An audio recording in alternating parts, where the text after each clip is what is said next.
Acción, tu revista mensual de cine y series, con los mejores estrenos de cine, fichas y reportajes coleccionables, series de televisión y 4 pósters todos los meses. Búscala en tu kiosco.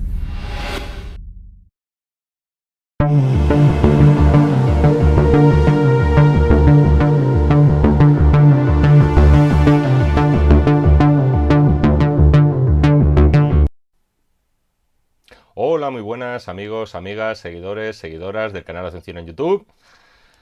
Jaime Vicente Echagüe, sí, otra vez, y otra vez por culpa de Agustín. Agustín nos ha pedido que hablemos de una peli del año 1992, una película dirigida por Paul Verhoeven, una película con Michael Douglas, Sharon Stone, Jane Tripplehorn, una película titulada Instinto Básico.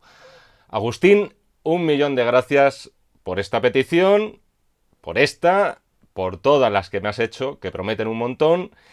Y qué clase de videocrítico sería yo si no aprovechara este vídeo para agradecerte el enorme detallazo que tuviste conmigo y además en una cita literaria que era muy importante para mí, posiblemente la mejor que voy a tener en este año por lo menos. Agustín se acercó a mí, nos conocimos, se presentó, súper majo, y de paso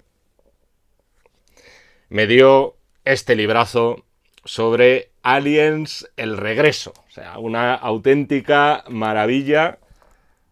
Entramos aquí, lo primero que vemos, bonitos bocetos de las naves de la película dirigida por James Cameron. Un tesoro, o sea, un regalazo. Y si ya estaba contento ese día en concreto, ya después con esto de Agustín se convirtió directamente en inolvidable. 1.000.000 de gracias de nuevo, Agustín, por este presente, y te lo agradezco un montón. Eso sí, que nadie se piense que por hacer regalitos al crítico, al videocrítico en este caso, va a ser especialmente condescendiente con las películas que pide esa persona. Seré implacable. Pero en este caso no os voy a engañar, ya habéis visto la calificación que tiene Instinto Básico. En este vídeo hay que hablar de muchas cosas, hay que hablar de Paul Verhoeven. Hay que hablar de la fotografía tan cuidada por parte de Jan de Bont, su operador habitual, después también director de algunas películas, con esos tonos azulados que todos recordamos y además de algunas secuencias muy concretas. Habría que hablar también del guión, más o menos verosímil, que no lo es, de Joe Sterhas, en su día el más caro pagado nunca en la historia, 3 millones de euros, y de hecho muy poquitos le superan a día de hoy. Habría que hablar también de un nuevo triunfo de Jerry Goldsmith en la banda sonora. Hay que hablar de Sharon Stone, por supuesto. Pero antes de hablar de todo eso, de todas estas cosas, vamos al grano y vamos a decir qué divertida es Instinto Básico. O sea, qué gran placer culpable, no mío, tengo que decir, porque no es de esas películas que yo tenga especialmente idealizadas, ni son tampoco de esas películas a las que yo más recurro en momentos de soledad, vamos a decir. Pero hay que reconocer que uno se lo pasa en grande viendo esta película, y no solo por lo que estáis pensando, guarretes. Bueno, yo también he dejado ahí un poquito la trampita, para que penséis lo que queráis. Lo primero, Paul Verhoeven. Paul Verhoeven fue, en su día, quizá el mejor fichaje europeo de Hollywood, y estoy hablando de la década de los años 80. En sus años triunfales, además. O sea, un tío que, aparte de ser muy talentoso, demostró ser también, yo creo que por encima de eso, ser endiabladamente listo. O sea, un tío que en sus Países Bajos naturales era ya de por sí un provocador nato. O sea, porque no daba la impresión de que utilizara el sexo y la violencia en sus películas solo por explotación y por atraer al público, sino que a este hombre podemos decir que verdaderamente le atraían el sexo y la violencia como tales, a él mismo, como creador. Y eso lo exportó en su llegada a Hollywood. En Robocop y en Desafío Total, sexo más bien poco, porque quizá no era lo que más tocaba, pero creo que a día de hoy siguen siendo las películas más brutas del cine mainstream de los 80. Y de hecho, no había sexo porque quizá Hollywood no tenía por aquellos años tanta manga ancha con el sexo, pero sin embargo con la violencia, como demuestran estas dos películas totalmente mainstream, no tenían ningún inconveniente. Y por otro lado, cuando Verhoeven tuvo la menor oportunidad de aunar esas dos bajas pasiones, lo hizo. Y lo hizo porque le gustaba a él, eso lo primero, pero también porque sabía que al público americano le chifla el sexo y la violencia. Y creo que se aprovechó además de ese sentir por parte de la gente, del morbo de la gente, que al final yo creo que se tomaba más en serio sus historias que el propio Paul Verhoeven. Hay muchísima ironía, hay muchísima mala uva, mala leche en sus películas. Y tienes además también la sensación de que Verhoeven no está hablando en serio, que se está quedando con el personal. Y eso es lo que hace que una película como la que nos ha pedido Agustín, que argumentalmente tiene 20 agujeros y que los personajes son muy de opereta, al final suponga una experiencia muy satisfactoria. O sea, con Verhoeven te lo pasas bien. Es de esos directores que, por un lado o por otro, te acaban dando espectáculo. Y en este caso, coló. Es decir, sexo más violencia igual a exitazo. Sextuplicó el presupuesto de la película. Y de paso, alumbró a una nueva estrella. Ya había trabajado con ella en Desafío Total, en un papel secundario, en el cual se comía a la que era la chica protagonista, en este caso Rachel Ticotin. Y si le dejan un poco más en esa película, yo creo que incluso se podría haber devorado al propio Schwarzenegger, y de hecho tienen una secuencia bastante guay entre los dos en ese sentido. Efectivamente, aquí nació como estrella, como mito erótico, como femme fatale, la gran Sharon Stone. Pero también creo que a lo mejor se es muy reduccionista a la hora de hablar de que esta película es sexo y violencia y ya. No es tan fácil como sumar 2 y 2. Esta película es mucho más que el cruce de piernas célebre. Como digo muchas veces con otros éxitos que acaban creando escuela. Las copias que acabó desatando Instinto Básico, en las cuales veías a Richard Gere, veías a Bruce Willis enseñando la entrepierna, a Madonna metida en relaciones perversas dentro de una atmósfera, vamos a decir, tipo cine negro. O sea, lo único que han hecho todas esas copias más o menos baratas de Instinto Básico es poner en valor el enorme talento de Paul Verhoeven en esta película. Insisto, no es tan fácil como sumar siempre 2 y 2. O sea, actores famosos, más sexo, más violencia, igual a lo petamos. O sea, si fuera siempre así, ya sabéis lo que dicen, los bancos invertirían en eso siempre. Yo, por mi parte, compro este producto, compro Instinto Básico, compro a Paul Verhoeven y 4 estrellitas que le voy a dar a la película. Así que vamos al lío. No sin antes recordar que estamos ante una película que si no habéis visto aquí, hoy, ahora, más que nunca, tengo que avisaros de que se avecinan spoilers. Sobre todo porque, yo no sé vosotros, yo aún tengo dudas de quién empuñaba ese picayelos y además con maestría. Pero no me voy a adelantar, eso va a tener su correspondiente apartado y además es bien jugoso. Antes de pasar a secuencias concretas, lo primero que quiero destacar también es algo muy general, presente en toda la película. Y con esto quiero distinguir también a Instinto Básico de cualquier otra cinta de explotación que se hubiera hecho hasta entonces. Y es la técnica de Verhoeven narrativa. En general, ves que la cámara se mueve, la cámara tiene vida, serpentea siguiendo a los personajes, hace también paneos con toda la intención del mundo. Verhoeven al final es que es un muy buen narrador, quiere que pongas tu atención, eso sí, donde él quiere. El argumento es verbenero, o sea, es verbenero. De hecho, no lo he comentado y creo que es clave para definir la película.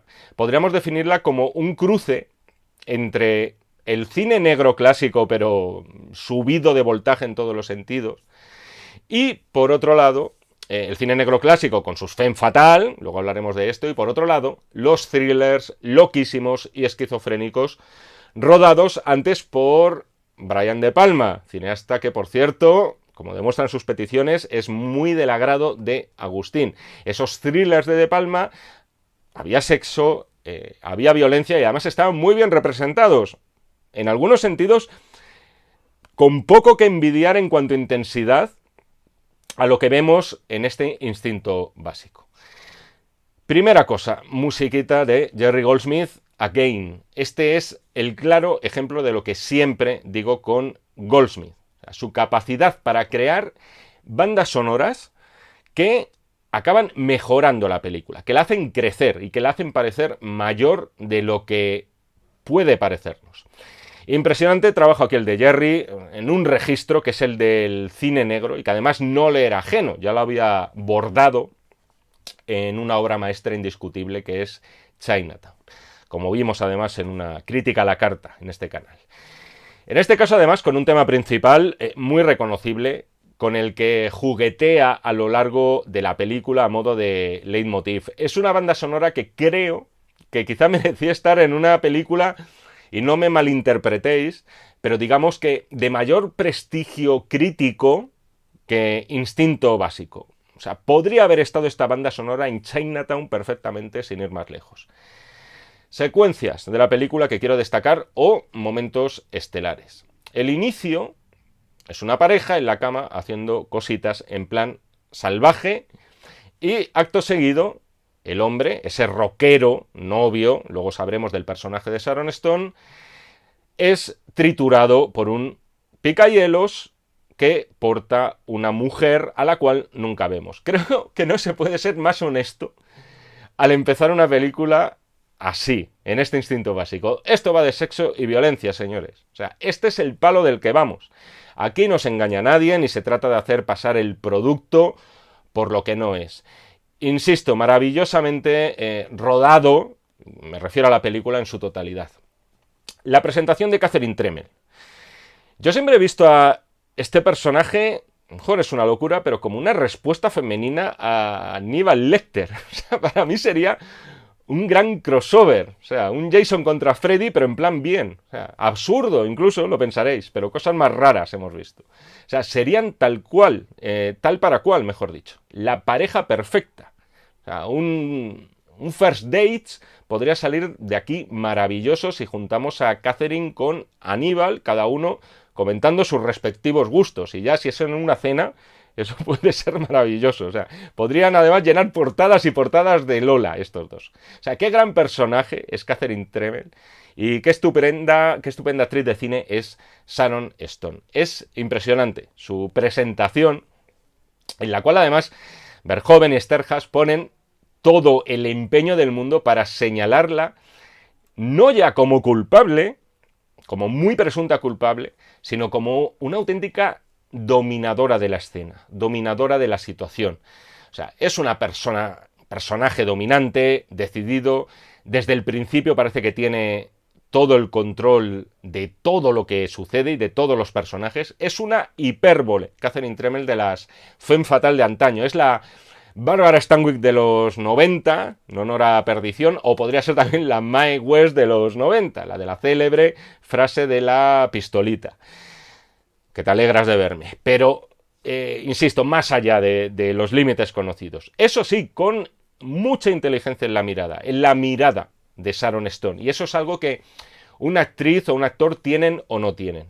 Por cierto, fue muy polémico en su día el tema de la bisexualidad del personaje de Catherine. Ya sabéis que de vez en cuando se pasea su novia por allí. La comunidad LGTBI, sobre todo en Los Ángeles, puso el grito en el cielo porque consideraban que se dañaba la imagen del colectivo al atribuirle bisexualidad a una mujer tan psicótica como esta, que es lo más parecido a una mantis religiosa hecha ser humano. Aquí, para empezar, habría que ver, y ya lo veremos al final, si de verdad Catherine es la asesina. Eso, cri, cri, cri, suenan los grillos de momento. Yo creo que, ya os digo, que más allá de sus instintos homicidas, el rasgo principal que yo saco de un personaje como Catherine Tremel en la película es su endiablada inteligencia y la posibilidad de que nos creamos que este personaje es capaz de hacer cualquier cosa, de lograr cualquier cosa que se proponga. Y aquí voy a mi loquísima comparación con Aníbal Lecter. Ella es también capaz de hacer que los demás hagan por ella cualquier cosa que ella se proponga. Exactamente igual que Aníbal. Y la Sharon Stone le da credibilidad a un personaje que sobre el papel es increíble, en el sentido más intrínseco de la palabra. Ella al final también tened en cuenta que es una escritora y hace que la gente que le rodea haga lo que ella quiere. Igual que hace ella con sus personajes en sus novelas. O sea, los mueve a su antojo como si fueran fichas de ajedrez. Además, aunque la película va sobre el seguimiento, por lo menos en el primer tercio, al que le somete el personaje de Michael Douglas, en realidad es ella siempre la que va un paso por delante de él. Catherine siempre sabe más de Nick Curran, es el nombre del personaje de Michael Douglas, que Curran de Catherine. Hablando de estos dos personajes, las chispas saltan cuando coinciden Douglas y ella en pantalla, y esto también es muy importante. Aquí hablamos ya directamente de química sexual. Michael Douglas, al cual se le daba, por otro lado, muy bien eso de rodearle de mujeres psicópatas. Ya lo había hecho, o ya se había hecho en Atracción Fatal. Pero vamos ahora con la escena con mayúsculas, pero justo antes. Tiene lugar un momento en el coche cuando la está llevando precisamente a la famosa declaración. Y ahí vemos ese juego de manipulación que ejerce Catherine sobre Nick. Cuando le ofrece un cigarrillo, él dice que, lo siento, he dejado de fumar, y ella le responde, sí fumas. O sea, como si supiera de antemano que este hombre es un exfumador. O también está ese momento cuando ella le entra, así entre comillas, a Nick, cuando le dice que su nuevo libro va sobre un detective que se enamora de la mujer equivocada y que ella acaba asesinándole. No hay que olvidar esto también, que aparte de escritora, y esto sucedía también lo mismo con Aníbal, y aquí hay otra conexión, Catherine es psicóloga y demuestra un talento innato a la hora de manipular las mentes ajenas. El instante del coche es un buen momento para anteceder al que ha hecho posiblemente que esta película sea un mito a día de hoy, y ese momento es el del interrogatorio. Mucho más allá del hecho de que Sharon Stone enseña aquí la entrepierna, cosa que hace y que tantas parodias ha provocado. Por cierto, una de una película espantosa, pero que de adolescente me reía muchísimo con ella. No os lo perdáis, el título, El silencio de los borregos. O sea, ahí lo lleváis. Silence of the Hams era el título original. El silencio de los jamones. Producción italo-estadounidense. En fin, recomendaciones que os lleváis a casa, ¿eh? No digáis que no tengo buen gusto. Pero si es posible, aparte del momento de marras del interrogatorio, fijaos también en la distribución de la escena. Ella, aquí como, no os imaginéis a mí como Sharon Stone, por cierto, ella, y frente a ella, un grupo de policías. Todos, por cierto, con trajes de colores bastante apagados, y ella vestida de un muy luminoso color blanco. Un color, por cierto, que no se asocia necesariamente a la pasión ni a la lujuria, por lo menos en nuestra sociedad. Por otro lado, también es una secuencia que se queda grabada, o que todos recordamos, en azul, en el color azul, pero a su vez se forma casi una cuadrícula, si os fijáis, sobre el personaje de Catherine, gracias a esas sombras onduladas de las persianas. O sea, el trabajo de Jan de Bont con las sombras en esta película es realmente ingenioso, y al final eso provoca que todo este momento, el traje blanco de ella, en contraste con los colores apagados de los trajes de los polis, las sombritas de la persiana, el color azul, todo es un prodigio de la puesta en escena, y se ha acabado convirtiendo en un momento icónico por encima de casi de lo que es la película en sí. Tengo que decir que siempre insisto, con este empeño de Verhoeven de no tomarse casi nada en serio, siempre me ha parecido un poquito circense la reacción de los secundarios sudando a mares allí mientras ven a esta buena mujer. Pero, insisto, entiendo que todo esto es parte de esa mirada tan irónica de Verhoeven, siempre que está contando cualquier historia. Al final es algo innato en él, yo creo que no lo puede evitar.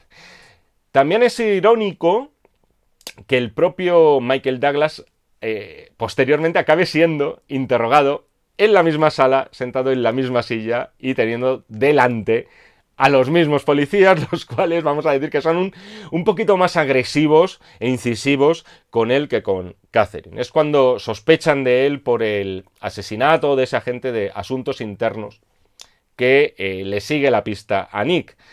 Además, él dice una frase que o bien dice ella, o bien es del estilo de ella.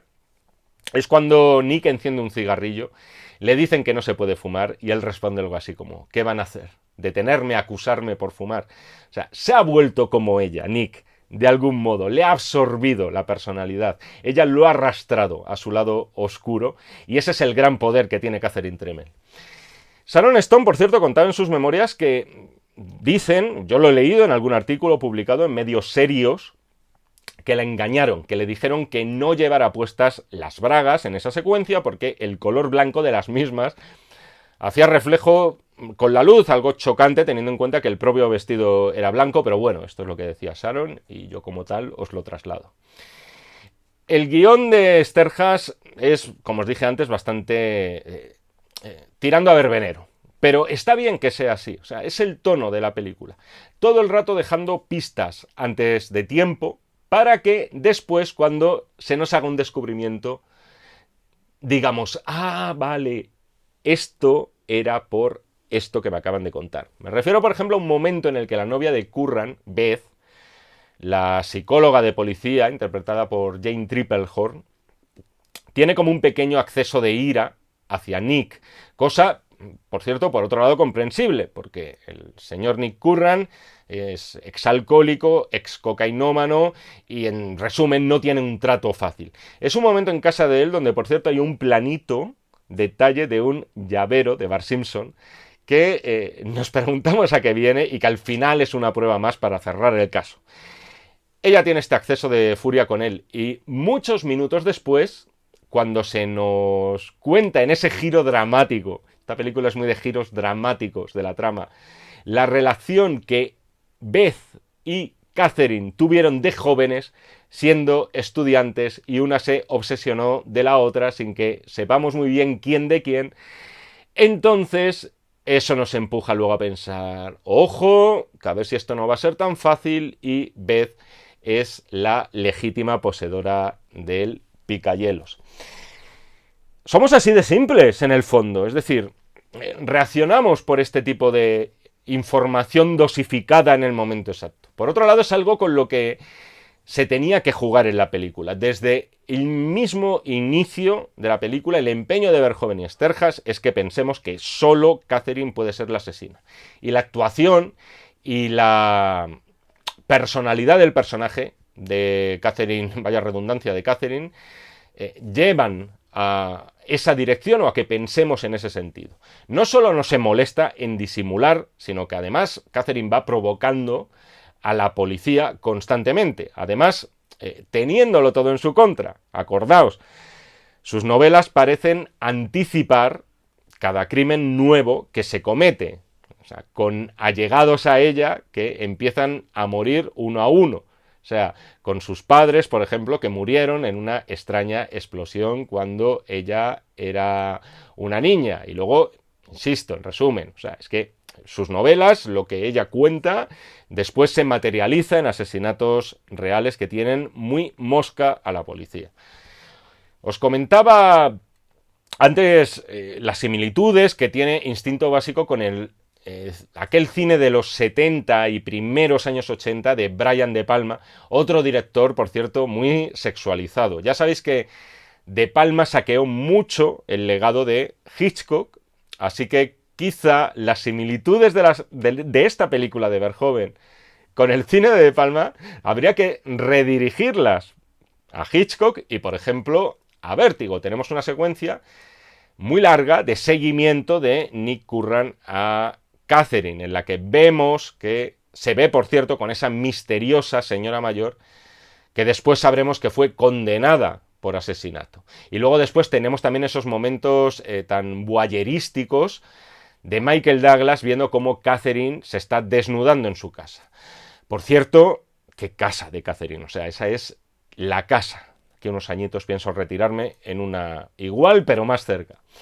También es muy Brian De Palma el asesinato del compañero de Nick en el ascensor, Gus, el policía americano tragadonuts prototípico, que es asesinado en un ascensor por un o una encapuchada con la sangre saliendo a borbotones, recordando mucho a un momento muy concreto de Vestida para matar. La secuencia de la discoteca, esta siempre me hace gracia. Siempre que veo esta discoteca no puedo evitar acordarme de Desafío Total un poco, del bar de Desafío Total. Sobre todo por la fauna que pulula por allí, incluido Michael Douglas, con un jersey verde sin camiseta, que es algo que solo pueden llevar Michael Douglas y otros 3 como Michael Douglas. Es puro años 90, la película en lo estético, y esta discoteca es también muy años 90. O sea, es un infierno, en definitiva. La secuencia de sexo gorda entre ambos. Hay algo aquí interesante en esta escena de cama, en la cual, por cierto, lo dan todo Michael Douglas y Sharon Stone, de forma muy creíble.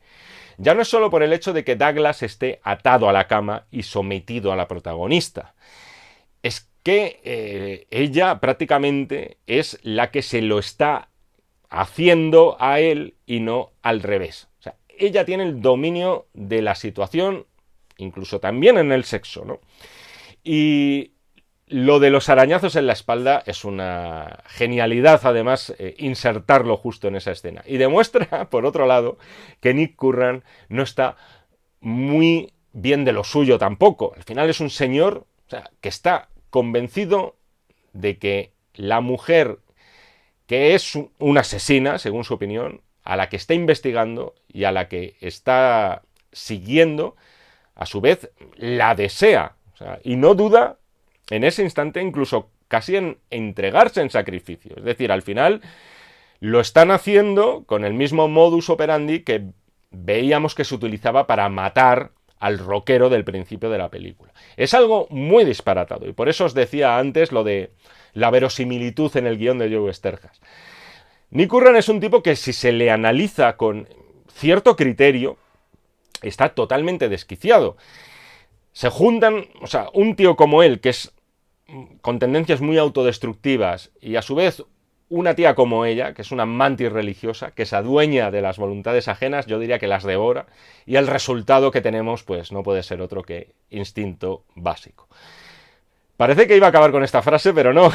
Vamos con la parte final de la película. Ya sabéis, teóricamente, gran spoiler, enorme, definitivo, la responsable de todas esas muertes, de esa cadena de asesinatos que hemos visto desde el mismo inicio, es Beth, la psicóloga encarnada por Jane Tripplehorn, y a la que vemos morir de un disparo. No tiene posibilidad de defenderse. Aquí, de repente, todo encaja como un puzzle sideral, como decía una canción indie de hace unos años. Y además, a esa velocidad sideral. O sea, vemos, por ejemplo, la foto de la orla universitaria donde coinciden Beth y Catherine. Catherine, por cierto, de rubia. Por lo tanto, se supone que habría sido Beth la que se empezó a obsesionar con ella, como nos cuentan anteriormente, a teñirse el pelo como ella, a intentar ser ella, a intentar convertirse ya en Catherine. Habían tenido además una relación sentimental entre las dos. Es más, incluso en un momento dado ya, cuando se está soltando toda la tralla de respuestas y de pistas que empiezan a aparecer de la nada, incluso dejan caer que Beth y el rockero, el novio de Catherine, al que vemos masacrado al principio, se habían conocido un año antes del crimen, por lo cual ya estaría. O sea, caso cerrado, Beth será condenada post-morte. Entiendo que todo esto, por cierto, preliminar, supongo que en todo lo que encuentran en su casa, como son de repente la pistola, las novelas de Catherine, etcétera, todo debería tener las huellas dactilares de Beth para poder dar el caso por cerrado. Pero bueno, esto al final en una película como esta, siempre digo lo mismo, eso es lo de menos. Y nos queda ahora el final o los dos finales. Es una decisión tan irónica, tan de guasa, por parte, no WhatsApp, WhatsApp acabado en A, por parte de Verhoeven, es algo tan burlesco, tan irónico, como lo es la propia película, en resumen. Y con esto la quiero poner en valor, aunque no lo parezca. O sea, la infinita capacidad que tiene esta película para reírse de sí misma. Como en el principio tenemos una pareja en la cama, en este caso a Nick y a Catherine, los dos protagonistas, esta vez sin rollos sadomasos, pero se nos muestra el amago de ella al ir a buscar el picahielos. Vemos la mano descender por un extremo de la cama. La música de Jerry Goldsmith, maravillosa, aquí increchendo, súper dramática, pero nada más. Hemos visto la mano descender, se vuelven a besar, fundido en negro. Pero no se ha acabado porque otra vez se hace la luz. Volvemos a ver la cama, pero en este caso la cámara lo que hace es descender hasta el suelo, hasta los pies de la cama, y debajo de la misma ahí está el picahielos. Yo este recurso, que por cierto podría ser también muy propio del cine de Brian De Palma, es muy de ofrecer como distintos finales, o dos finales casi alternativos. Aquí yo lo veo como un elige tu propia aventura, como esos libros que en España los conoceréis y por cierto los estoy viendo allí, pero no os voy a cogerlos porque no viene a cuento, en los cuales tú decías, si quieres que esto ocurra, pasa a la página tal. Me explico. Os he dado un final en el cual, o más bien, o sea, os ha dado Verhoeven un final en el cual Beth es la asesina. Supuestamente sería una loca, obsesionada con Catherine desde que fueron novias en la universidad y empeñada en inculparla de los asesinatos que vemos. Que a su vez, la chica, Jane Tripplehorn, habría copiado de las novelas de Catherine. Vale, de acuerdo. Pero tras este fundido en negro y la reapertura de la escena en la cama y con Verhoeven mostrándonos el picahielos, el director y Joe Sterhas nos dicen o no, o todo ha sido un plan de Catherine para lo mismo. Ella era la que habría estado obsesionada con Beth, se habría querido vengar de ella porque la rechazó, desde que eran también novias en la universidad, y Catherine es tan inteligente que lo ha hecho todo de forma que las pruebas la acaben señalando al final a Beth como presunta asesina de una forma tan obvia que en realidad nadie pudiera pensar que ella era la chica del picahielos. De hecho, leí la teoría de que a lo mejor, leí la teoría y os la comparto, no es mía, algunos asesinatos que vemos no los ha cometido Catherine, pero sí han sido por orden de Catherine a determinadas personas que tiene bajo su control. Un caso muy obvio podría ser el de Roxy, su novia, a la que vemos besar casi al principio de la película y que acaba muriendo cuando está tratando de matar a Nick con su coche. En su caso podría ser perfectamente, además hemos visto que ella es una asesina también en potencia.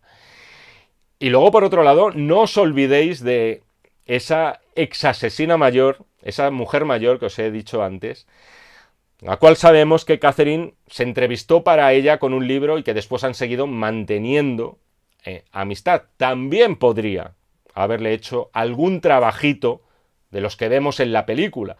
Por ejemplo, cargarse al tío de asuntos internos que persigue a Nick. Mi opinión, no le des más vueltas.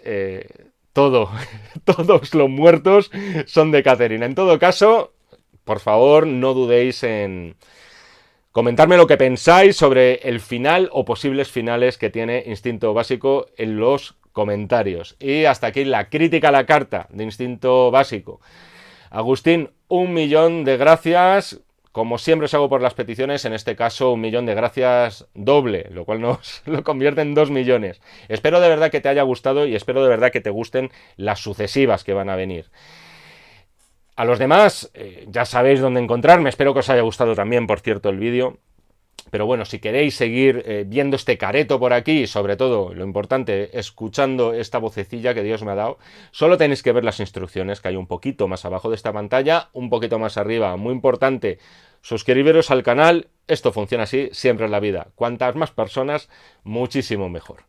Nos seguimos viendo en el canal de Acción Cine, si así me lo requerís. Y, por supuesto, nos seguimos leyendo en este y en todos los que están por venir de los números de la revista Acción. Muchísimas gracias y hasta otra. Acción, tu revista mensual de cine y series, con los mejores estrenos de cine, fichas y reportajes coleccionables, series de televisión y 4 pósters todos los meses.